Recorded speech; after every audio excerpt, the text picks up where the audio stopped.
இப்பொழுது நம்ம ஆண்டவருடைய வார்த்தைக்குள்ளாய் கடந்து செல்லுவோம். நம்ம மத்தியிலே அருமையான பாஸ்டர் பென் அவர்கள் கரங்களை தட்டி வரவேற்போம். நல்லா இருப்பீங்க, நல்லா இருப்பீங்க, நல்லாவே இருப்பீர்கள். எல்லாரும் கைகளை தட்டி.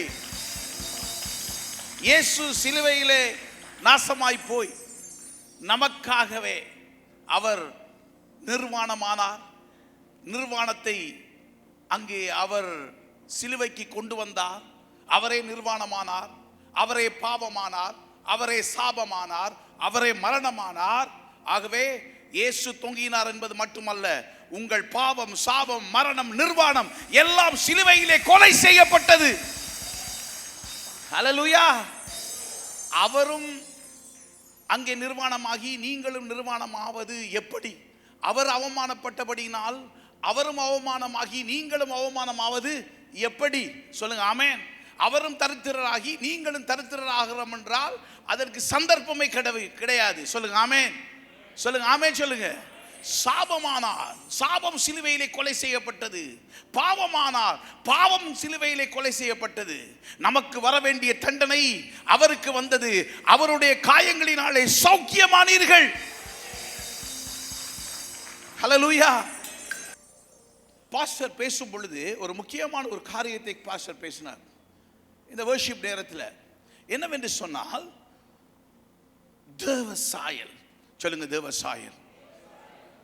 ஒரு மனிதன் குழந்தையாக அவன் உள்ளே வருகின்றான், பிள்ளையாக வளருகின்றான், பிறக்கின்றான், வளருகின்றான். அதற்கப்புறமாக அவன் புத்திரனாக இருக்கின்றான். அதற்கு பின்பதாக பூரண புருஷனாக இருக்கின்றான். இந்த ஸ்டேஜை நீங்க பார்க்கணும். குழந்தை, சொல்லுங்க குழந்தை, பிள்ளை, புத்திரன், பூரண புருஷன். சொல்லுங்க விளங்குதா?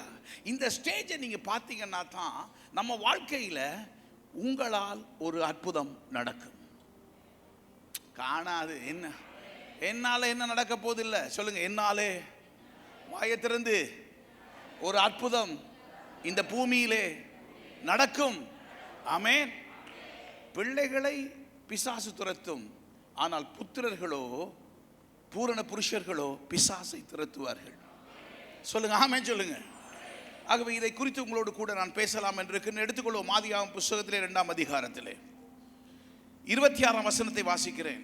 பின்பு தேவன் தமது சாயலாகவும் தமது ரூபத்தின்படியையும் மனுஷனை உண்டாக்குவோமாக, அவர்கள் சமுத்திரத்தின் மச்சங்களையும் ஆகாயத்து பறவைகளையும் மிருக ஜீவன்களையும் பூமி அனைத்தையும், சொல்லுங்க பூமி அனைத்தையும், மறுபடி சொல்லுங்க பூமி அனைத்தையும், பூமியின் மேல் ஊறும் சகல பிராணிகளையும் ஆளக்கடவார்கள். தேவன் தம்முடைய சாயலாக மனுஷனை சிருஷ்டித்தார், அவனை தேவ சாயலாக சிருஷ்டித்தார், ஆணும் பெண்ணுமாக சிருஷ்டித்தார். பின்பு தேவன் அவர்களை நோக்கி, நீங்கள் பலுகி பெருகி பூமியை நிரப்பி அதை கீழ்ப்படுத்தி சமுத்திரத்தின் மச்சங்களையும் ஆகாயத்து பறவைகளையும் பூமியின் மேல் நடமாடுற சகல ஜீவ ஜந்துக்களை ஆண்டு கொள்ளுங்கள் என்று சொல்லி தேவன் அவர்களை ஆசீர்வதித்தார். சொல்லுங்க ஆமென். சொல்லுங்க. நீங்கள் ஆசீர்வதிக்கப்பட்டவர்கள். ஆமென். அதிகாரம் உடையவர்கள் மட்டுமல்ல, தேவன் உங்களை அதிகாரம் உள்ளவர்களாக ஆசீர்வதித்திருக்கிறார். சொல்லுங்க ஆமென். சொல்லுங்க. ஆகவே இந்த இடத்துல நீங்கள் பார்த்தீர்களாக இருந்தால் இதிலே ஒரு தெளிவான ஒரு தேவனுடைய சித்தம் தெரிகின்றது. என்னவென்று சொன்னால் மனிதன் தேவ சாயலாகவே, சொல்லுங்க தேவ சாயலாகவே. ஆகவே தேவ சாயலை குறித்து நான் இங்கே பார்க்கும் பொழுது 26ஆம் வசனத்தில் வாசிக்கின்றேன். தமது சாயலாக. அடுத்தது நாங்கள் கீழே 27ஆம் வசனத்தில் பார்க்கின்றேன். தேவன் தம்முடைய சாயலாக. அடுத்து சொல்றது அவனை தேவ சாயலாக. 3 இடத்துல இந்த இடத்தை சொல்லப்படுறது தேவ சாயலாக, தம்முடைய சாயலாக, தேவ சாயலாக. சொல்லுங்களாமே. எத்தனை பேருக்கு இது விளங்குது? உங்களோட சொந்த பைபிள்ல ஒரு கோடு போட்டுக் கொள்ளுங்க. தேவ சாயலாக, தம்முடைய சாயலாக, தேவ சாயலாக.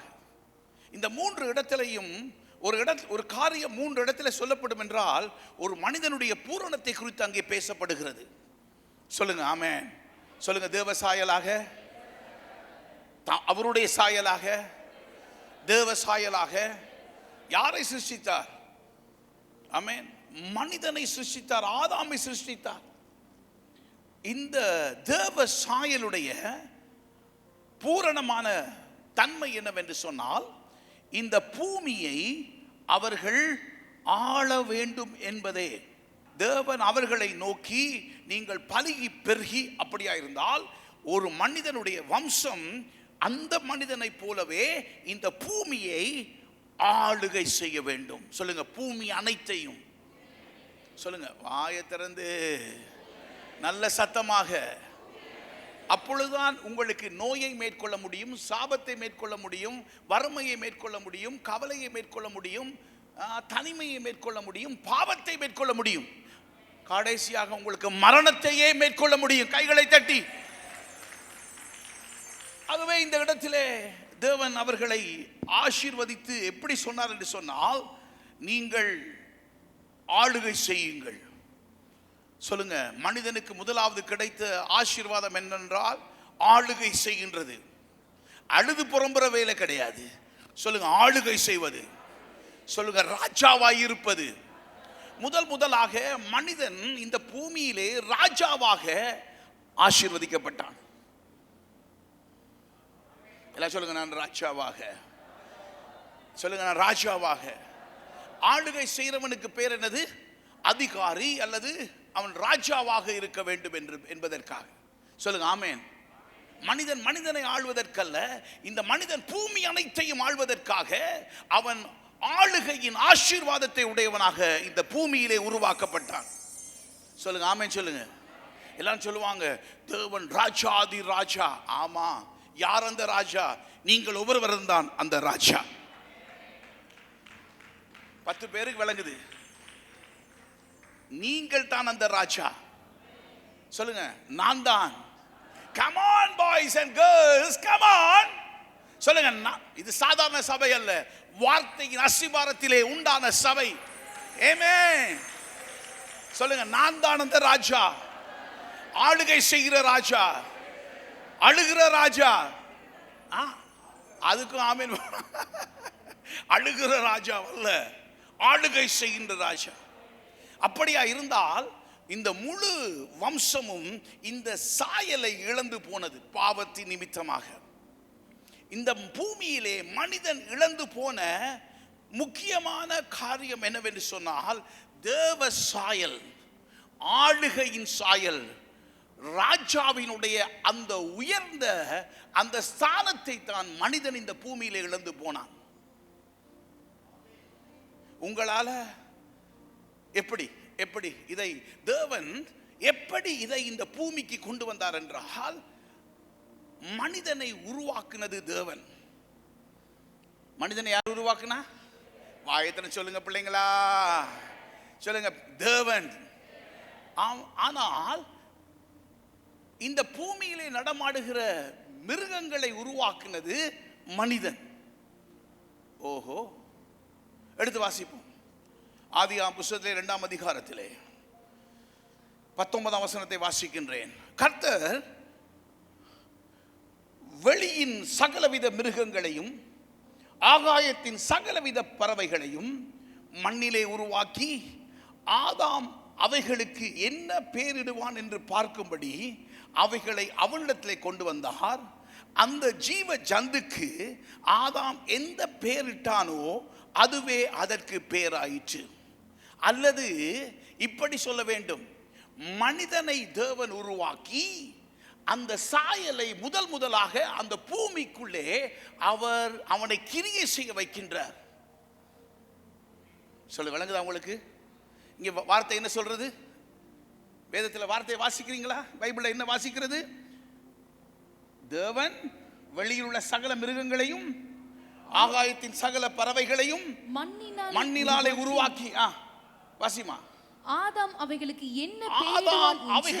என்ன பேர் இடுகிறானோ என்று பார்க்கும்படி அவைகளை அவனிடத்தில் கொண்டு வந்தார். அந்தந்த ஜீவ ஜந்துக்கு ஆதாம் எந்தெந்த பேரிட்டானோ அதுவே அதற்கு பேராயிற்று. சொல்லுங்க ஆமென். அப்ப பூமியிலே தேவன் மனிதனை நடமாட வைத்தார். மனிதன் தான் இந்த மிருகங்களையும் பறவைகளையும் ஊர்ந்து திரிகின்ற எல்லா உயிரினங்களையும் அவன் நடமாட வைத்தான். அல்லது இப்படி சொல்லலாம், தேவன் மனிதனுக்கு ஜீவனை கொடுத்தார். இந்த பூமியின் உயிரினங்களுக்கு ஜீவனை கொடுத்தது ஆதாம்.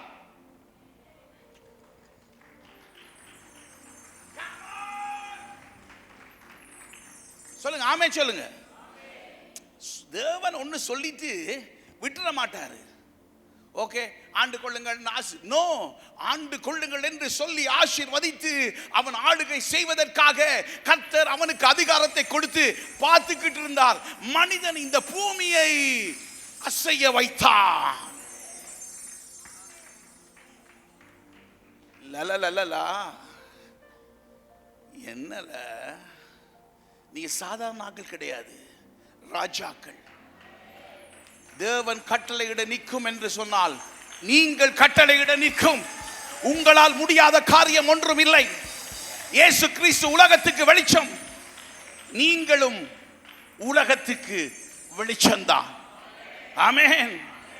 இயேசு சொன்ன நான் மட்டும் தான் வெளிச்சம், நீங்க வெளிச்சம் இல்லைன்னு சொல்ல இல்ல.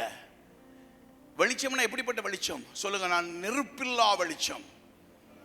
கம் ஆன் சொல்லுங்க, வெளிச்சம். கம் ஆன், வெளிச்சம் சொல்லுங்க. ஆமென். நீங்க சாதாரண ஆட்கள் கிடையாது. சூப்பர் நேச்சுரல் லைட், இயற்கைக்கு அப்பாற்பட்ட லைட். நீங்கள் சாதாரணமானவர்கள் அல்ல. நீங்க போனீங்கன்னு சொன்னா, நீங்க போய் காலை வச்சீங்கன்னு சொன்னா, எதிராளி 7 வழியாக சொல்லுங்க, 7 வழியாக. கம் ஆன் சொல்லுங்க, 7 வழியாக சொல்லுங்க, 7 வழியாக. ஆமென் சொல்லுங்க, 7 வழியாக சொல்லுங்க, 7 வழியாக. கம் ஆன், 7 வழியாக, 7 வழியாக. ஏனப்பா இந்த 7 வழி? ஏன் இந்த 7 வழி? வேதம் அப்படித்தான் சொல்றது. உபாகம் புஸ்தகத்தை எடுத்துக்கொள்ளுங்கள். தேவன் சொல்ற பிரகாரமா போய் கொண்டிருக்கின்றேன். அவரே என்னுடைய நோட்ஸா இருக்கிறார். எடுத்து வாசிப்போம். உபாகம புஸ்தகத்திலே 28ஆம் அதிகாரத்திலே, இது ரொம்ப முக்கியம். 28ஆம் அதிகாரத்திலே வாசிக்கின்றேன். 7ஆம் வசனம். ஒரு வழியாய் வாசிமா, ஒரு வழியாய் உனக்கு விரோதமாய் எழும்பும் உன் சத்துருக்களை கர்த்தர் உனக்கு முன்பாக முறியடிக்கும்படி ஒப்பு கொடுப்பார். ஒரு வழியாய் உனக்கு எதிராக புறப்பட்டு வருகிறார்கள். ஒரு வழியாய் உனக்கு விரோதமாய் புறப்பட்டு வருவார்கள். 7 வழியாய் உனக்கு முன்பாக ஓடி போவார்கள். சொல்லுங்க, ஓடி போவார்கள். இந்த ஓடி போவார்னு கதை ரொம்ப ஃபேமஸான கதை நம்மளுக்கு. ஓடி போயிட்டாங்க இல்ல. ஏன் இந்த 7 வழி? யோசிக்க வேணுமா இல்லையா? யோசிக்கணுமா இல்லையா? ஏன் இந்த 7 வழி? வெளிச்சத்துக்கு இருக்கிறது 7 கலர். வெளிச்சத்துக்கு எத்தனை கலர் இருக்குது? ரெயின்போ பார்த்துருக்கீங்களா? வெளிச்சத்துக்கு இருக்கிறது 7 கலர். வெளிச்சமாய் நீங்கள் போய் அங்கே நிற்கும் பொழுது 7 வழியாக பிசாசு உங்களை விட்டு ஓடி போவான். எல்லாரும் கைகளை தட்டி. சத்துரு ஓடி போவான், வறுமை ஓடி போகும், கவலை ஓடி போகும், மரணம் ஓடி போகும், நாசமோசம் ஓடி போகும், துன்பம் ஓடி போகும், எல்லாம் ஓடி போகும். ஏனென்றால் நீங்கள் தான் இந்த உலகத்துக்கு வெளிச்சம். நீங்களே இந்த உலகத்துக்கு வெளிச்சமாய் இருக்கிறீர்கள். சொல்லுங்க ஆமென் சொல்லுங்க.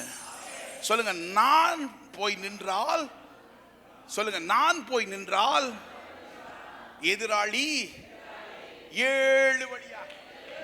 எல்லாரும் கைகளை விரிச்சு, எல்லாரும் வாயை திறந்து,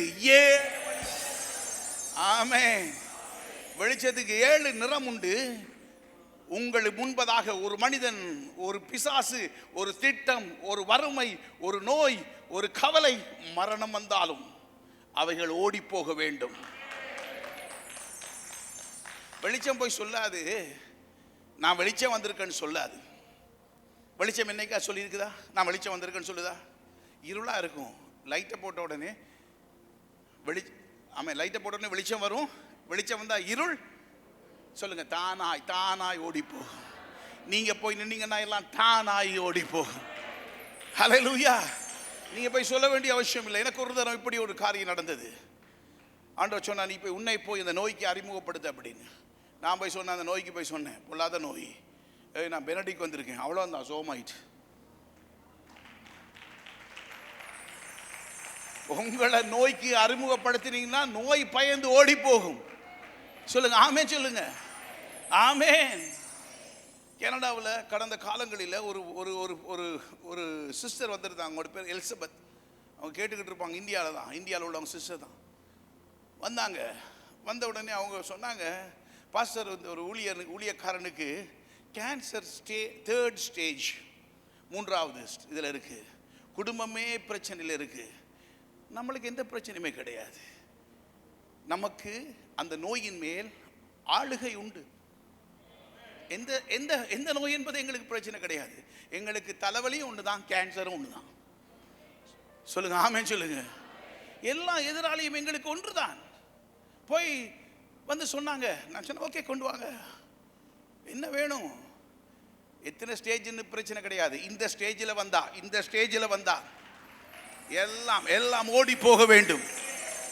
பயப்படாம சொன்னா நீங்க அடுத்த ரிப்போர்ட் எடுத்துட்டு வாங்க. அங்க கனடாவில் ரிப்போர்ட் எடுத்தது தான். கர்த்தருக்கு ஸ்தோத்திரம். அடுத்த ரிப்போர்ட் வருது, தெய்வீக சுகத்தை பெற்றுக்கொண்டார். சொல்லுங்க ஆமென். பயப்பட வேண்டிய அவசியம் இல்லை, நாங்கள் அதிகாரிகள். சொல்லுங்க ஆமென். நோயை கண்டு நாங்கள் யோசிக்க வேண்டிய அவசியம் இல்லை. எப்ப பார்த்தாலும் நமக்கு பெட்டி தெரியுது. என்ன பெட்டி? காணிக்க பெட்டியா? என்ன திடீர்னு ஒரு நோய் வந்த உடனே அந்த நோயா இருக்குமோ, இந்த நோயா இருக்குமோ, இப்படியே பின்னு போய்கிட்டு இருக்குது. எந்த நோயா இருக்கும்?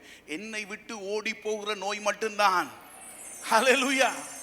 சில வேளையில் நம்ம சொந்தங்கள் அச்சும் போட்ட உடனே நினைப்பாங்க, சித்தப்பா நினைக்கிறாரு, சித்தப்பா என்ன நோயா, அம்மம்மா நினைக்கிறாங்க, அம்மம்மா நோயா, அப்பத்தான் நினைக்கிறாங்க, அப்பத்தான் நோயா, லண்டன் பெரியப்பா அவங்க நோயா. எடுத்த உடனே தும்மல் வந்த உடனே அவருடைய காயங்களினாலே சுகமானே அவங்க நினைக்கிறாங்க, இவங்க நினைக்கிறாங்கன்னு சொல்லிட்டு நோயை உள்ளுக்கு வச்சிருக்க கூடாது.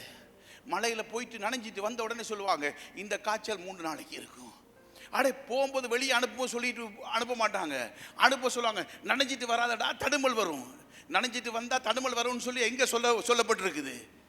நாம் வாட்டர் ப்ரூஃபாக இருக்கின்றோம். நமக்கு பயம். சொல்லுங்க நான் வாட்டர் ப்ரூஃப். சொல்லுங்க ஆமென் சொல்லுங்க. சொல்லுங்க ஆமென். எல்லாரும் மீன் இங்கே எல்லாம் வந்துட்டு ரொம்ப மீன் நல்லா டேஸ்டாக இருக்குது. மீன் உங்களுக்கு தெரியும், என்ன கடலில் மீன் இருந்தாலும் உப்பு போட்டு தானமா சமைக்க வேண்டியதாக இருக்குது. அதே மாதிரி தான் நீங்கள் உலகத்தில் போயிட்டு வந்தீங்கன்னாலும், என்ன உலகத்தில் நனைஞ்சு இருந்தாலும் உங்களுக்குள்ளே நோய் வருவது இல்லை. போகும்போதே சொல்லி அனுப்புறது, அடே நனைஞ்சிட்டு வராதடா, வந்தா காய்ச்சல் வரும். வேற காய்ச்சல் வராமல் வேற என்ன வரும்? போகும்பொழுதே சொல்லணும், போகும்பொழுதும் ஆசீர்வாதமாக இருப்பாய், வரும்பொழுதும் ஆசீர்வாதமாக இருப்பாய், உனக்கு விரோதமாக இருக்க எந்த ஆயுதங்களும். நனைஞ்சிட்டியா சொன்னதானே காய்ச்சல் வரும். அடுத்ததுல காய்ச்சல் தான் உட்கார்ந்துருப்பான். சொல்றது விளங்குதா? நம்ம இயற்கைகளை ஆள பிறந்தவர்கள், இயற்கைகளை ஆள பிறந்தவர்கள். ஆமென். இயற்கைகளை ஆள பிறந்தவர்கள், அளப்பிறந்தவர்கள் அல்ல. ஆமென். கணவனும் மனைவியும் சேர்ந்து ஆளுகை செய்ய வேண்டும். இப்ப அப்படி அல்ல, கணவனை நாங்கள் ஆளுகை செய்ய வேண்டும். அழுதாவது கணவனை ஆளுகை செய்ய வேண்டும். கல்யாணம் முடிக்கும் சொல்லியே கல்யாணம் முடிச்சு கொடுத்துருவாங்க. அம்மா எப்படியாவது புருஷனை கைக்குள்ள போட்டுக்கோ, அவ்வளவுதான். புருஷனை கைக்குள்ள போடாத, புருஷனோட கைக்குள்ள நீ போய் உட்கார்ந்துரு. சொல்றது விளங்குதா? ஆமென். நீங்க எங்கிருந்து வந்தீர்கள்? மனைவி மாதிரிலாம் எங்கிருந்து வந்தீங்க? புருஷனுடைய கைக்கு கீழே இருந்து. எங்க சொல்லுங்க? இதயத்துக்கு பக்கத்தில் இருந்து. சொல்லுங்க ஆமென். அதனால தான் உங்க மனைவியை மட்டும் அங்க வச்சிருக்கணும். என்ன கணவன் மாதிரி ஒரு சத்தத்தையும் போட இல்லை. ஆமென். சொல்லுங்க கணவன் மாதிரிலாம் சொல்லுங்க, என் மனைவி என் இதயத்துக்கு சமீபமானவள். ஆமென். ஒவ்வொரு லப் டப் சத்தமும் அவளுக்கு தான் முதலாவது விளங்க வேணும். சொல்லுங்க ஆமென் சொல்லுங்க. விளங்குதா உங்களுக்கு? மனைவி மாதிரி எங்க இருக்கணும்? கணவனுடைய கைக்குள்ளே அடங்கி இருக்க வேண்டும். அந்த மனைவியை நீங்கள் தழுவிக்கொள்ள வேண்டும் அல்லது அணைத்து கொள்ள வேண்டும். ஆமென். இந்த உடம்புல இருக்கிற ஒரே முள்ளு தான் வந்துட்டு வளைஞ்சு இருக்கும். அந்த முள்ளு என்ன முள்ளு? விலா முள்ளு. இப்ப அப்படி இல்லை, பிச்சுக்கிட்டு வெளியே வந்திருக்குது, அந்த பக்கம் திரும்பிக்கிட்டு. என்னோட ஒருத்தர் பேசிக்கிட்டு இருந்தார், பேசிட்டு இருக்கும்போது சொல்லிட்டார், பாஸ்டர் அவள் வாராள் பாஸ்டர். கதையே மாத்திட்டாரு, பாஸ்டர் அவள் வாராள். உடனே கதையை மாறிச்சு. மனைவியை பார்த்து பயப்பட்டீங்கன்னா உங்க வாழ்க்கையில நோய்க்கும் வறுமைக்கும் தரித்திரத்துக்கும் பிரச்சனைக்கும் பிள்ளைகள் வாழ்க்கையிலே எல்லா கவலைகளுக்கு கண்ணீருக்கும் அந்த பயம்தான் காரணமாய் மாறும். அதனால கணவன்மாரே மனைவியை பயங்காட்டவும் வேண்டாம், மனைவிக்கு பயப்படவும் வேண்டாம். அல்லேலூயா. இல்ல இது என்னல பிச்சுக்கிட்டு வர்றது ஹார்ட். நான் சொல்றேன், கணவன் மனைவி சேர்ந்துருந்தீங்கன்னா கணவனுக்கு ஹார்ட் அட்டாக்கே வராது. ஆமேன். ஒரு தடவை சொன்னேன், ஏய் மகனே, ஒரு சிஸ்டர் வந்தாங்க, ஏய் பயப்படாத, பிசாசுக்கு எதிர்த்து நில்லு, பிசாசு துரத்து அப்படின்னு. அடுத்த நாள் கணவன் வராரு, பாஸ்டர் என்னைய துரத்துறாள் பாருங்க. நான் கூப்பிட்டு கேட்டேன், என்னப்பா அப்படின்னு. பிசாசை துரத்து சொன்னீங்க. அவன் தான் என் பிசாசு. அல்லேலூயா. கவனமா இருக்கணும். சொல்லுங்க ஆமென். நான் பூமியை ஆள பிறந்தவன். ஆமென். இங்க இருக்கணும், மனைவி மாற இங்க இருக்கணும். ஆமென். அதான் மனைவி மாற அப்படியே கையை போட்டுன்னு சொன்னா உள்ளுக்கு அடங்கி இருப்பாங்க. ஆமென். இதை பாருங்க, இதுலயும் பாருங்க, ஆதாமுக்கு எடுத்து வாசிங்க, இது ரொம்ப முக்கியம் பாருங்க. 18ஆம் வசனம், 2:18 ஆதியாகமம். பின்பு மனுஷன் தனிமையா இருப்பது மனுஷன் தனிமையா இருப்பது நல்லதல்ல, ஏற்ற துணையை அவனுக்கு உண்டாக்குவேன் ஏற்ற துணையை அவனுக்கு உண்டாக்குவேன் என்றார். அதுக்கப்புறம் உண்டாக்க வேண்டியதானே. மிருகங்களை எல்லாம் வரிசையா அனுப்பி வைக்கிறாரு. ஒட்டகம் வருது, சிங்கம் வருது, புலிக்குட்டி, எல்லாத்துக்கும் பேரை வச்சு அனுப்புறாரு. அடுத்த வசனத்தை போடுமா. அப்பொழுது தேவனாகிய கர்த்தர் ஆதாமுக்கு அயர்ந்த நித்திரையை வரப்பண்ணினார். ஆதாமுக்கு அயர்ந்த நித்திரை வரப்பண்ணி அவன் நித்திரை அடைந்தான். அவன் விலா எலும்புகளில் ஒன்றை எடுத்து அந்த இடத்தை சதையினால் அடைத்தார். நல்ல கவனமா கேளுங்க. இப்ப ஏற்ற துணையை உண்டாக்குவேன்னு சொல்லிட்டு வந்து வரிசையா மிருகங்களை கொண்டு வர்றாரு. உடனே ஓ இந்த ஒட்டகம் நல்லா இருக்கு அப்படின்னு சொல்லிட்டு ஒட்டகத்தை போய் அன்பு செய்ய இல்லை. அன்பு செஞ்சாரா? ஒட்டகத்தை அன்பு செஞ்சாரா? அட குரங்கு நல்லா இருக்குன்னு குரங்கை போய் கட்டி பிடிச்சிட்டு இருந்தாரா? இல்லை, எல்லாத்துக்கும் பேரை வச்சு அனுப்பிட்டாரு. கர்த்தர் நமக்கு ஒரு துணையை ஏற்படுத்துவார், அதுதான் எங்களுடைய சதாகால துணையாக இருக்க வேண்டும். மனைவி மாறாவது கையை தட்டு, நீங்க தான்மா அந்த ஏற்ற துணை. இல்லையா? நீங்க கை தட்டாத மாதிரி பார்த்தீங்கன்னா ஏற்ற துணை நான் இல்லைன்னு சொல்ற மாதிரி இருக்கு. ரைட். ஆகவே எங்களுடைய குடும்ப வாழ்க்கை ரொம்ப முக்கியம். ஓகே, நான் அதற்கு போகவில்லை, மறுபடியும் ஆளுகைக்கு வருகின்றேன். மனைவியை ஆளுகை செய்வதற்கும் கணவனை ஆளுகை செய்வதற்கும் நீங்கள் உருவாக்கப்பட்டவர்கள் அல்ல. ஆமென். கணவனுக்குள்ளே மனைவி இருந்து பூமியை ஆளுகை செய்தார்கள். அவர் பெயர் வைக்கும் பொழுது ஆதாம் தன் மனைவியை உள்ளே வைத்திருந்தார். அதற்கு பின்பதாகத்தான் இந்த ஆளுகைக்கு முக்கியமான ஒரு காரணமே ஒருமனப்பாடு. இந்த பூமியை மாற்ற வேண்டுமா இருந்தால் உங்கள் குடும்பத்திலே ஒரு ஒருமனப்பாடு. குடும்பத்திலே இருமனம் இருந்தால் அங்கதான் பிரச்சனை ஆரம்பிக்கும். ஒரு மனப்பாடாக இருக்க வேண்டும். ஆதாமுக்குள்ளே தேவன் அந்த மனைவியை வைத்து ஆமென் அவர்களுடைய ஒருமனப்பாட்டுக்குள்ளே தான் ஆதாம் பெயர் வைக்க ஆரம்பிக்கின்றார். அவருக்கு ஏற்ற துணை இன்னும் வெளியே இருக்கவில்லை, ஏற்ற துணை அவருக்கு உள்ளே இருந்தது. ஹலோ சொல்லுங்க, ஆமென் சொல்லுங்க. சொல்லுங்க, விளங்குதா? அப்பொழுது நீங்கள் இருவரும் ஒன்றாக ஒரு காரியத்தை செய்வீர்களா இருந்தால் கணவன் மனைவியாக இந்த பூமி உங்களாலே ஆளுகை செய்யப்படும். இந்த தேவ ரூபத்திலேயே இந்த சுபாவத்திலேயே அதி முக்கியமான ஒரு காரியம் என்னவென்றால் இந்த புருஷ தன்மை. ஆமென். அதுல முக்கியமான ஒரு தன்மை என்னவென்றால் கணவனுக்குள்ளே மனைவி. இந்த புருஷ தன்மை வராது, ஆளுகை நடக்காது. ஆமென். ரெண்டு பேருக்கு ரெண்டு ஐடியா, அந்த பக்கம் இழுக்கிறது இந்த பக்கம் இழுக்கிறது, குடும்பத்துக்குள்ள ஒரு ஐக்கியம் இல்லை. உங்களுக்கு தெரியுமா? கணவன்மாரை அறிந்து கொள்ளுங்கள், உங்கள் மனைவி தன்னை அலங்கோலமாக்கி உங்களை ராஜாவாக்கினாள். எவ்வளவு உத்தமமான ஒரு காரியம். மனைவியை பார்த்த உடனே நீங்க பார்க்கணும், எவ்வளவு அலங்கோலமா இருக்கிறாள். அந்த நேரத்தில் நல்லா இருந்தாளே. காரணம், ஆண்கள் ராஜாவாக இருப்பதற்காக மனைவிமார் தங்களை அலங்கோலமாக்கினார்கள். மனைவிமாரே ஒரு கைகளை தட்டியாவது, நல்ல கைகளை தட்டி எல்லா மனைவிமாரும் சொல்லுங்கள் ஆமென். அப்படித்தான் பார்க்கணும் கணவன் மாறலாம். ஐயோ அன்னைக்கு அப்படி இருந்தாலே, இன்னைக்கு அதுக்கு கூட அழகா இருக்கிறாள். ஏனென்றால் என்னை ராஜாவாக்கியது, என்னை தகப்பனாக்கியது அந்த ரூபம். நல்ல ஆண்கள் எல்லாம் கைகளை தட்டி come on, 5 மணிக்கு வந்திருக்கீங்க, கிருபை நேரத்தில் வந்திருக்கீங்க. ஓகே, வாசிப்போம். இப்பொழுது இந்த மனிதன் தேவ சாயலை இழந்து போனான். மனிதன் இழந்தது தேவ சாயல். இந்த தேவ சாயல்ல முதலாவது காரியம் என்னவென்றால், கணவனுக்குள்ளே மனைவி வந்து எட்டி பார்த்துக்கிட்டு இருக்க கூடாது. எப்ப பார்த்தாலும் சும்மா இருங்க, நான் சொல்றத கேளுங்க. ஒருத்தர் இருந்தாரு, ஒரு ஹஸ்பண்ட் ஒய்ஃப்ல 2 பேரும் இருக்கும் பொழுது, இந்த ஒய்ஃப் வந்துட்டு கோவம் வந்தா அவங்க அம்மா விட்டு போயிடுவாங்களாம். எப்போ பார்த்தாலும் கோவம் வந்து அம்மா விட்டு போயிடுவாங்களாம். அப்போ வந்து இந்த தம்பி கேட்டாராம் வந்துட்டு, ஏப்பா எப்பயுமே அவங்க எப்பயுமே அம்மா விட்டு போகிறாங்க, உன் வேலை தான் என்ன?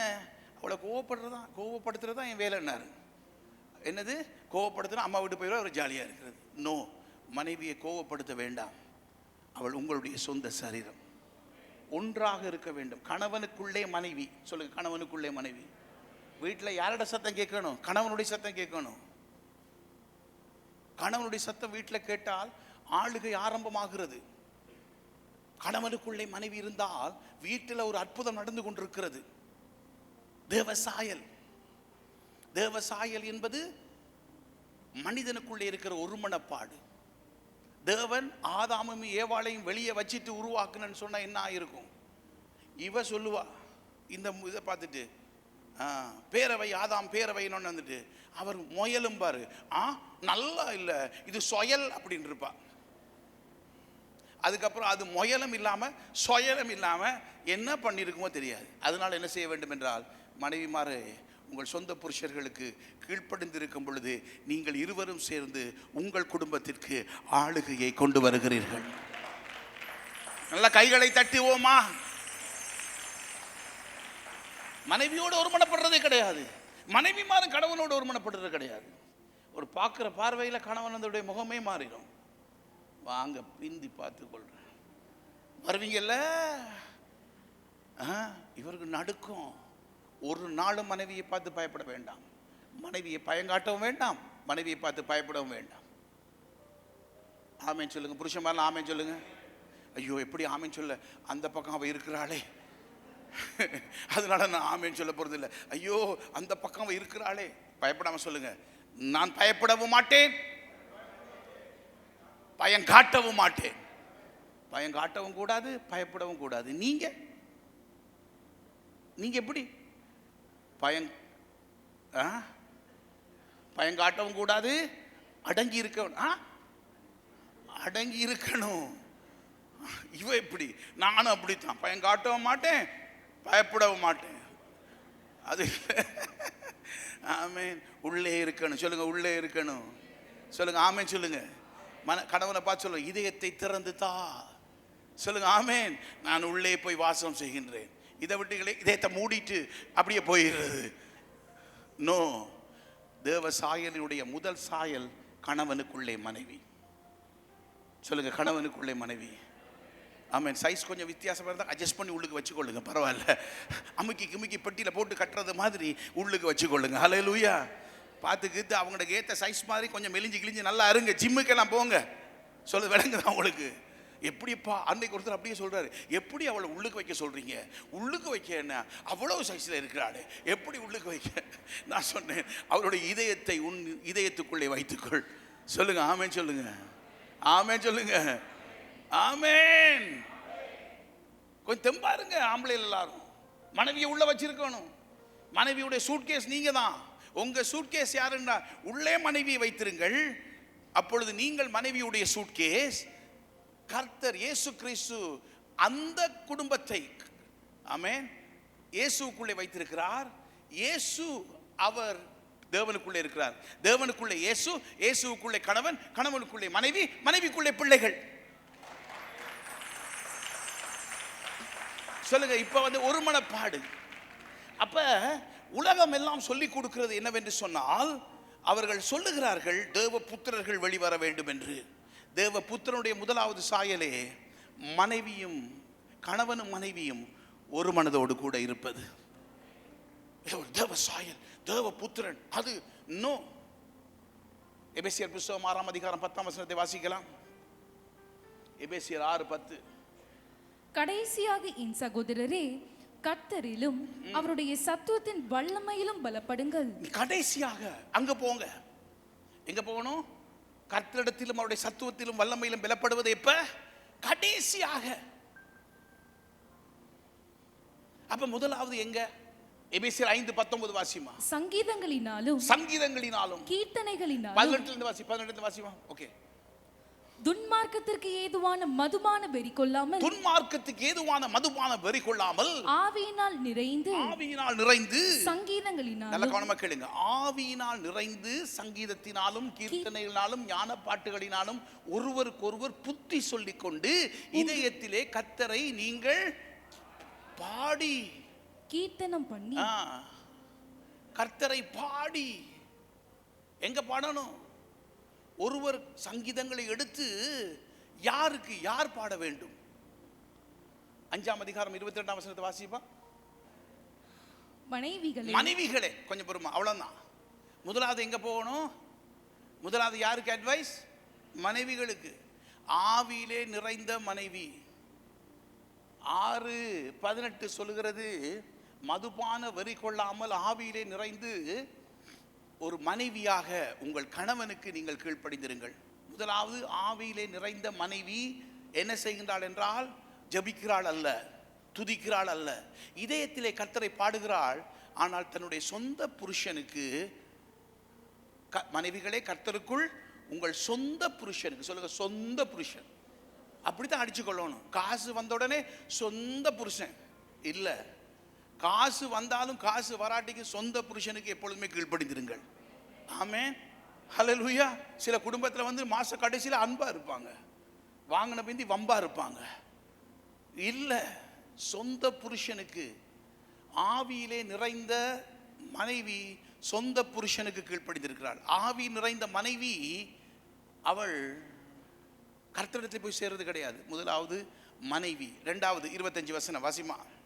புருஷர்களே உங்கள் மனைவிகளில் அன்பு கூறுங்கள், அப்படியே கிறிஸ்துவும் சபையில் அன்பு கூர்ந்து. 2வது புருஷர்கள். முதலாவது ஆவியில் நிறைந்த மனைவி கீழ்ப்படுகிறாள். 2வது யாரு? புருஷர்கள். புருஷர்கள் என்ன செய்கிறார்கள்? தங்களுடைய மனைவிகளிலே அன்பு கூறுகிறார்கள். 6:1 பிள்ளைகளே வாசிப்போம். 6:1 பிள்ளைகளே உங்கள் பெற்றோருக்கு கர்த்தருக்குள் கீழ்ப்படியுங்கள். அடுத்து அவ்வளவுதான். அடுத்தது பிள்ளைகள் பெற்றோருக்கு கீழ்ப்படுகிறார்கள். முதலாவது குடும்பம். ஆவியிலே நிறைந்த உடனே போயிட்டு 4 பேருக்கு 4 காரியங்களை சொல்றது கிடையாது. ஆவியிலே நிறைந்தால் அந்த குடும்பத்தை அவர்கள் முதலாவது ஒழுங்காய் கட்டுவார்கள். ஆவியிலே நிறைந்த குடும்பம், மனைவி கீழ்ப்படிந்து இருப்பாள், கணவன் கீழ்ப்படிந்து இருக்கிறவளை, அதனாலதான் அவ தை தை கீழ்ப்படிஞ்ச உடனே அப்படி வரக்கூடாது.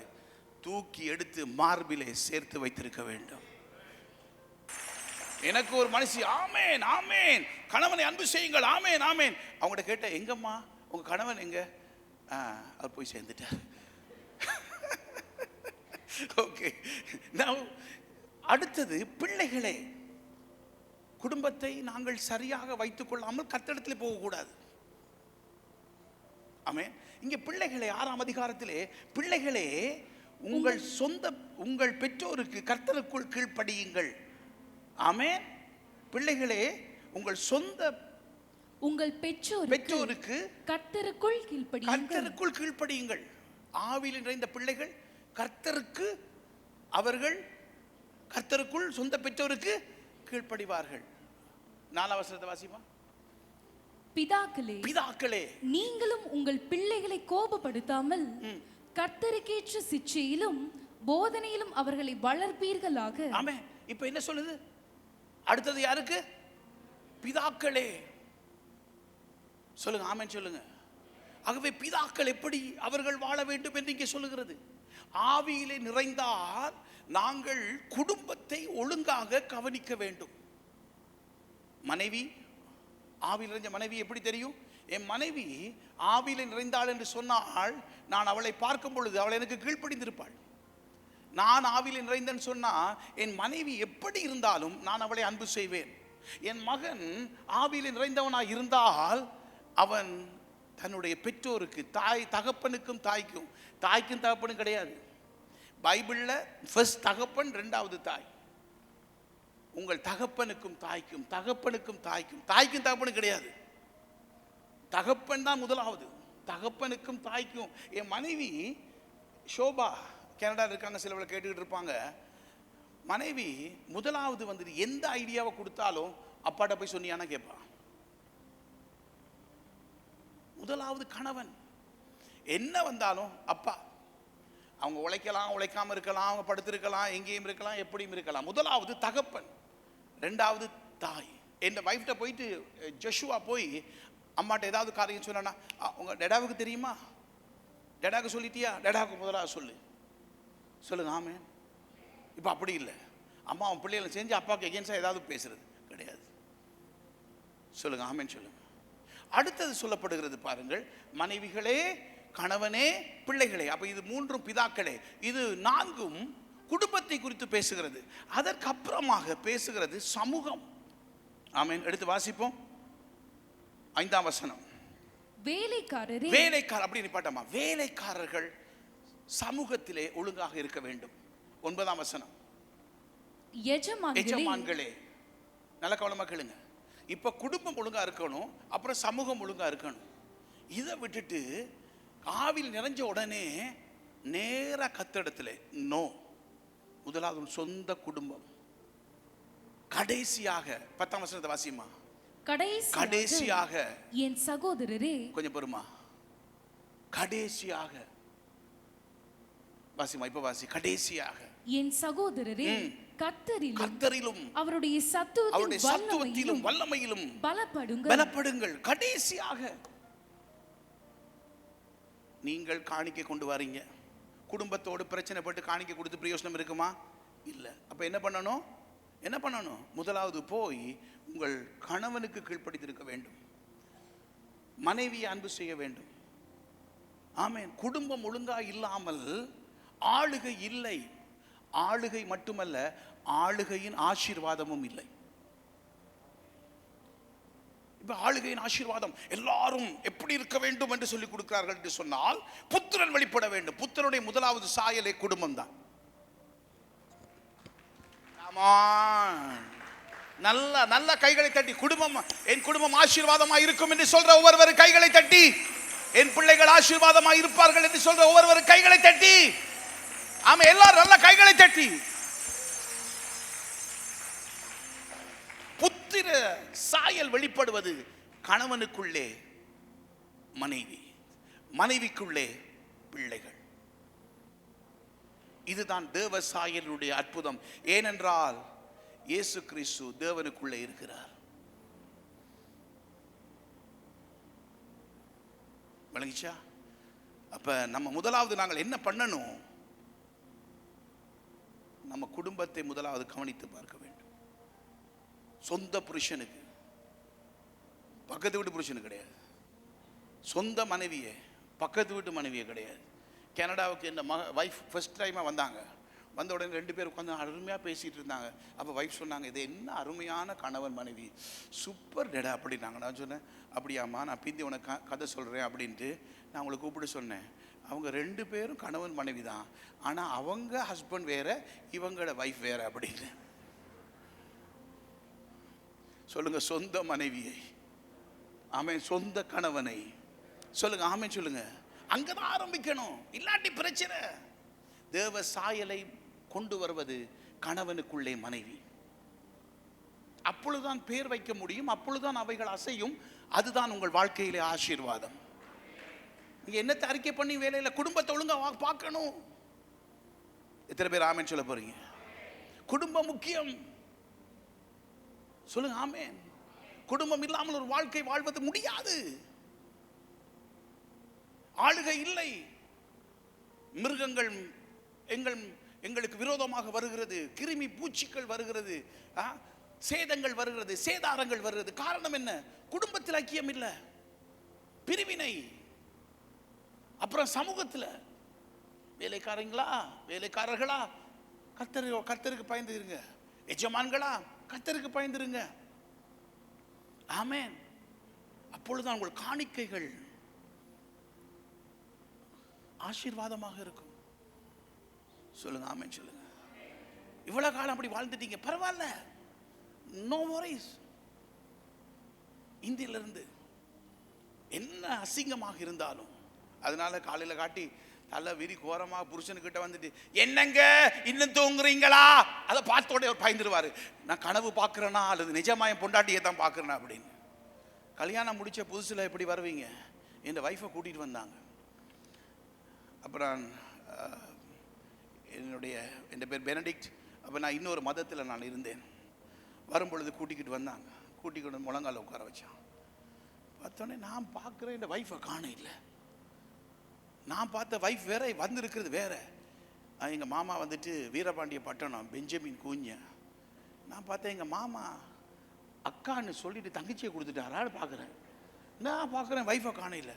அப்புறம் அவள் என்னை பார்த்த பொழுது தான் அவளை தெரியுது, அவ்வளவு அலங்காரமாக இருந்தாள். அப்படி தான் கணவனுக்கிட்ட போகும்போது நல்ல அலங்காரமாக போங்க, எண்ணெய வச்சு அடிச்சு விழுந்து என்னங்க சொல்லுங்க ஆமென். கர்த்தர் இந்த பூமியிலே மனிதனுக்கு கொடுத்தது முதலாவது தெரியுமா? பார்வைக்கு இன்பம். சொல்லுங்க அழகா கொடுத்துவேன். ஆமென். அலங்கோலமா வந்தாலும் நீங்க அன்பு செய்யுங்க. அழகா வந்தா அன்பிலும் அன்பா இருப்பீங்க. ஆமென். இல்லாவிட்ட கம்பு தான் வரும். சொல்றது விளங்குதா உங்களுக்கு? ஒரு அன்பு, ஒரு ஆசை, ஒரு பாசம். குடும்பத்திலே பிள்ளைகள் ஆவியிலே நிறைந்து அவர்கள் பெற்றோருக்கு கீழ்ப்படிந்து, ஆமென், உங்க வியாபாரம் ஆசீர்வதிக்கப்படும், அவ்வளவு ஆசீர்வதிக்கப்படும். ஏராளமாய் நீங்கள் கொடுப்பீர்கள், குடும்பத்தில் சண்டை இல்லாமல் இருந்தால். சொல்லுங்க ஆமென். அப்பொழுது ஆளுகை நடக்கும். ஆதாம் பேர் வைத்தால் அப்படி ஆகும். இன்னைக்கு காலை எழும்புவீங்க வைஃபோட சேர்ந்து come on darling come here. அப்படிதான் எல்லாரும் என்ன வைஃபை நான் அப்படிதான் கூட டார்லிங். ஆமென். என்னுடைய அன்பே. அந்த காலத்து இந்த காலத்து வர அதே மாதிரி தான். Darling darling darling darling darling darling darling. சொல்லுங்க ஆமென். சேர்ந்திருப்போம். ஆளுகை ஆரம்பமாகும். அதுதான் தேவன் ஆதாமுக்குள்ளே ஏவாளை வைத்து மிருகங்களுக்கு பேர் வைக்க சொல்லுகிறார். அங்கே ஆதாம் பேசினார், ஆனால் ஆதாமுக்குள்ளே ஏவாள் வாழ்ந்து கொண்டிருந்தாள்.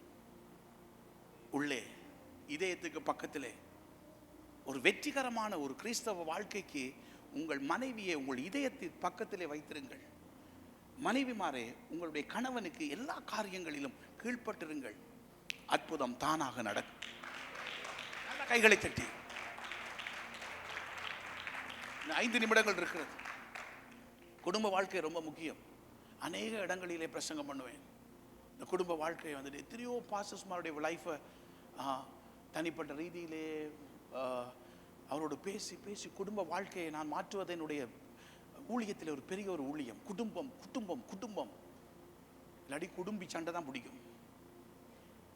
நல்ல சந்தோஷமாக ஆதாமை பார்க்கும் பொழுது ஏவாளை காணவில்லை. அப்படித்தான் இருக்கணும். காணலைன்னா எங்கேயாவது போய் ஒளிஞ்சிருக்க கூடாது, உள்ள இருக்கணும், சைலன்ஸா இருக்கணும். ஆதாம் பேர் வச்சா ஆமாம் ஆமாப்பா அப்படி சொல்றது கிடையாது. ஆதாம் பேர் வச்ச உடனே என்ன கேட்டு நீங்க செஞ்சீங்களா அப்படி செய்யக்கூடாது. அப்பா கர்த்தர் உங்களுக்கு சொன்னாராப்பா? ஆமா. சொல்லுங்க அன்பாக. என்ன வம்பாகவா? சொல்லுங்க அன்பாக. அம்பாக அல்ல, அம்பு ஈட்டி அம்பு அதெல்லாம் வரக்கூடாது, அன்பாக. சொல்லுங்க, அன்பாக. கடைசி இந்த வார்த்தையை வாசித்து உங்கள் குடும்பங்களிலே ஒரு ஆளுகை வரும்படியாக நான் ஜெபிக்க விரும்புகின்றேன். சொல்லுங்கள் ஆமென் சொல்லுங்க, ஆமென் சொல்லுங்க, ஆமென் சொல்லுங்க. ஹல்லேலூயா. எத்தனை பேர் உங்கள் வாழ்க்கையிலே மரணம் இல்லாமல் வாழ விரும்புகிறீர்களோ அத்தனை பேர்களும் இதை நீங்கள் அறிந்திருப்பது ரொம்ப முக்கியம். பாரு, சொல்லுங்க ஆமென் சொல்லுங்க. ரோமர் புஸ்தகம் 8ஆம் அதிகாரம் 14ஆம் வசனம். ரோமர் பாருங்க, ஒரு பிள்ளை குழந்தை பிள்ளையாகி பிள்ளை புத்திரனாவது எப்படி என்று சொன்னால், எடுத்து வாசிங்கப்பா. மேலும் எவர்கள் தேவனுடைய ஆவியினாலே நடத்தப்படுகிறார்களோ அவர்கள் தேவனுடைய புத்திரனா இருக்கிறார்கள். நல்ல கவனமா கேளுங்க. எவர்கள் தேவனுடைய ஆவியினால் வழிநடத்தப்படுகிறார்களோ அவர்கள் தேவனுடைய புத்திரராக இருக்கிறார்கள். புத்திர சுவிகாரம் எல்லாம் ப்ரீச் பண்றாங்க. எப்படி புத்திர சுவிகாரம் வரும்? ஹோலி ஸ்பிரிட் இல்லாம புத்திர சுவிகாரமே இல்லை. ஆவியில வழிநடத்தப்படுறது கிடையாது. ஆவியில வழிநடத்தப்படும் பொழுதுதான் இந்த ஆளுகை உங்கள் வாழ்க்கையில வரும். நோய் வராது, வறுமை வராது, பிரச்சனை வராது, செய்வதெல்லாம் வாய்க்கும், வெற்றி சிறக்கும், வெளிச்சமாய் இருப்பீர்கள். ஆமென். எவர்கள் தேவ ஆவியினாலே வழிநடத்தப்படுறார்களோ அவர்கள் தான் பிள்ளைகள்ல இருந்து, குழந்தைகள்ல இருந்து பிள்ளைகளாகி, பிள்ளைகள்ல இருந்து புத்திரராய் இருக்கிறார்கள். இது ஆவியில வழிநடத்தப்படுறது இல்லை. நான் தேவனுடைய புத்திரன். Come on, correct. தேவனுடைய புத்திரனுடைய குணாதிசயம் என்ன? ஆவியிலே வழி நடத்தப்படுறது. ஆமென். எடுத்த உடனே பேசக்கூடாது. குடும்பத்தில் ஆவியிலே வழி நடத்தப்பட வேண்டும். சொல்லுங்க ஆமென் சொல்லுங்க. ஆவியிலே வழி நடத்தப்படாமல் புத்திர சுவிகாரம் வராது. புத்திர வெளிப்படுவது பரிசுத்த ஆவியானவருடைய வழிநடத்தலிலே. எங்க போகணும், எங்க போகக்கூடாது, நிக்கணுமா நிக்க கூடாதா, அதெல்லாம் பார்க்கறதே கிடையாது. நான் புத்திரன். எப்படி புத்திரன்? அப்படி என்று சொன்னால் இந்த பூமியில ஒரு நோய் கூட உங்களுக்குள்ள இருக்க முடியாது. புத்திரன் தான். குடும்பம் முக்கியம், ஆவியிலே வழிநடத்தப்படுவது முக்கியம். ஆவியிலே வழிநடத்தப்பட்டீங்கன்னு சொன்னா குடும்ப வாழ்க்கை நாசமாய் போகாது. பிள்ளைகளே, உங்கள் சொந்த பெற்றோருக்கு ஆவியிலே நிறைந்து சொந்த பெற்றோருக்கு கீழ்ப்படித்திருங்க. ஆமென். இது ரொம்ப முக்கியம். பாருங்க பிள்ளைங்களா, உங்கள் வெற்றியுள்ள குடும்ப வாழ்க்கைக்கு இன்றைக்கு கம்யூனியனுக்கு முன்பதாக நீங்கள் அறிந்து கொள்ள வேண்டும், இன்றிலிருந்து என் குடும்பத்தை நான் வேற விதத்திலே நான் கொண்டு வர விரும்புகின்றேன். ஆமென். இன்றிலிருந்து இந்த பூமியிலே எல்லா விதமான ஆளுகைகளையும் நீங்கள் கொண்டு வாருங்கள். சொல்லுங்க ஆமென் சொல்லுங்க. ஆமென். ஒரு தலையாக, சரீரமாக, ஒரு மனப்பாடோடு கூட இருந்து பாருங்க. ஆவிலே வழிநடத்தப்படுத்தி பாருங்க. நான் கண்டிருக்கிற புத்திர சுவிகாரம் ஆவிலே வழிநடத்தப்படும் பொழுது, மனைவியை நேசிக்கும் பொழுது, கணவனுக்கு கீழ்ப்படிந்திருக்கும் பொழுது, பிள்ளைகள் பெற்றோருக்கு கீழ்ப்படிந்திருக்கும் பொழுது, பிசாசுக்கும் இடம் இல்லை, நோய்க்கும் இடம் இல்லை, வறுமைக்கும் இடம் இல்லை, சாபத்துக்கும் இடம் இல்லை, பாவத்துக்கும் இடம் இல்லை, மரணத்துக்கும் இடம் இல்லாமல் போகிறது. மரணத்தை ஜெயிப்பதற்கு முன்பதாக மனைவியை ஜெயித்துக் கொள்ளுங்கள். மனைவிமாரே, மரணத்தை ஜெயிப்பதற்கு முன்பதாக உங்கள் கணவனுக்கு கீழ்ப்படிந்திருந்து பாருங்கள். ஆவிலே வழிநடத்தி பாருங்கள். சொல்லுங்க ஆமென் சொல்லுங்க. எத்தனை பேர் அப்படி செய்ய போறீங்க? எத்தனை பேர் அப்படி நடக்க போறீங்க? எல்லாரும் கைகளை உயர்த்தி சொல்லுங்க ஆமென். ஆவியானவரே, ஃபாதர் நல்லா பாடியிருக்காங்க அந்த வசனத்தை, பாட்டை. ஆவியானவரே, எப்படி நான், எங்கு நான் செல்ல வேண்டும், வழி நடத்தும் ஆவியானவரே. வழி நடத்துன்னு சொல்லி நம்ம பாட்டில் போறது கிடையாது. நிறைந்து, ஆவியிலே நிறைந்து வழி நடத்தப்பட வேண்டும். இந்த கடைசியாக நானே இந்த வசனத்தை வாசித்து ஜெபம் பண்ண போகின்றேன். எல்லோரும் எழுந்திருக்கலாம். நான் வாசிக்கின்றேன். 1 கொரிந்தியர் 11ஆம் அதிகாரம் 3ஆம் வசனத்தை எல்லோரும் எழுந்திருக்கலாம். வாசிக்கின்றேன். ஒவ்வொரு புருஷனுக்கும் கிறிஸ்து தலையாயிருக்கிறார். ஸ்திரிக்கு புருஷன் தலையாயிருக்கிறார். கிறிஸ்துவுக்கு தேவன் தலையாயிருக்கிறார். ஆமென். தேவன் தன்னுடைய விருப்பத்தை கிறிஸ்துவுக்கு கொடுக்கிறார். கிறிஸ்து தன்னுடைய விருப்பத்தை யாருக்கு கொடுக்கிறாரு? என்னம்மா? தேவன் தன்னுடைய விருப்பத்தை யாருக்கு கொடுக்கிறாரு? கிறிஸ்துவுக்கு. கிறிஸ்து தன்னுடைய விருப்பத்தை புருஷனுக்கு கொடுக்கிறார். புருஷன் அந்த விருப்பத்தை மனைவிக்கு கொடுக்கிறார். அப்ப மனைவியினுடைய விருப்பம் முக்காடு போடப்பட்டிருக்கிறது. பார்த்துருக்கீங்களா? மனைவிமாருக்கு சொட்டை விழுந்ததை பார்த்துருக்கீங்களா? உங்களை மாதிரி வராது. ஏன்னா முக்காடு அது அது அழகான தலைமுடி. காரணம் என்னவென்றால் அவர்களுடைய சுபாவம் என்னவென்றால் கீழ்ப்படிவு. முக்காடு போட்டிருக்கப்பட்டிருக்கிறது. நம்ம மாதிரி சொட்டை வந்திருக்கா மனைவிமாருக்கு? பார்த்துருக்கீங்களா? வராது. இயற்கையாகவே மனைவிமாருக்கு சொட்டை விழோன்னு சொன்னால் கணவனுக்கு எடுத்து நில்லுங்க. அழகான முடி வரோன்னு சொன்னால் வந்துட்டு கணவனுக்கு கீழ்ப்படிந்துருங்க. நமக்கு சொட்டை விழும். ஏன்னா நம்ம ஓப்பன் ஹெட். அங்கிருந்து நாம் கிறிஸ்துவிடத்திலிருந்து பெற்றுக்கொள்கிறோம். மனைவிமாரே, உங்கள் கணவனை உங்களுடைய தலையாக ஏற்றுக்கொள்ளுங்கள். ஆமென். அதுதான் இந்த முக்காடு. அதை முழுமையாக வாட்சி பார்த்தீங்கன்னா உங்களுக்கு தெரியும். சார், வல்லமுள்ள தகப்பனே, கண்களை மூடி. உங்கள் வீட்டில் என்ன பிரச்சனை இருக்கலாம், இன்னையிலேருந்து ஒரு மாறுதல். என்ன பிரச்சனை இருக்கலாம், வறுமை, நோய், கவலை, கண்ணீர், துக்கம் என்னதாக இருந்தாலும் இன்றைக்கு ஒரு மாறுதல். ஆமென். உங்கள் குடும்பத்திலே ஆவியிலே நிறைந்த ஒரு குடும்பமாக, ஆவியிலே நிறைந்த ஒரு குடும்பமாக உங்கள் மனைவியை நேசியுங்கள்.